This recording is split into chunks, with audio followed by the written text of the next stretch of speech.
உம்முடைய ரட்சிப்பினால் என் இருதயம் என்ன செய்யும்? களி கூறும். ஹல்லேலூயா. அவர் செய்ய போகிற ரட்சிப்பினால், அவர் செய்ய போகிற இந்த பலத்த ரட்சிப்பினால என் இருதயம் என்ன செய்யப்பட போகிறது? சந்தோஷப்பட போகிறது. ஹல்லேலூயா. ஏன்னா அவர் செய்தா ஹல்லேலூயா சரியான ஒரு பதிலை செய்வார். ஹல்லேலூயா. கர்த்தர் எனக்கு நன்மை செய்தபடியால் அவரை பாடுவேன். ஹல்லேலூயா. அதன் முடிவில் அவருக்கு என்ன நடந்தது? சத்ரு தீமையை செய்யணும்னு நினைச்சான், ஆனா ஆண்டவர் அந்த தீமையை நன்மையாக மாற்றினார். ஹல்லேலூயா.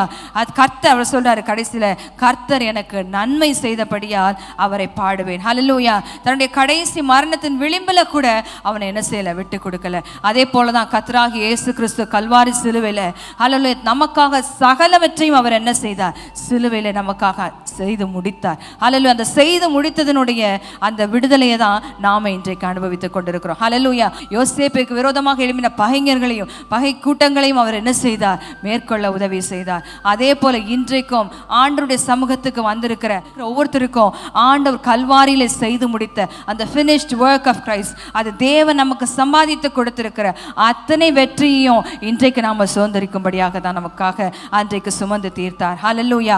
அவர் எனக்கு நன்மை செய்தபடியால் அவரை பாடுவேன் என்று சொல்லுவோமா? ஹல்லேலூயா.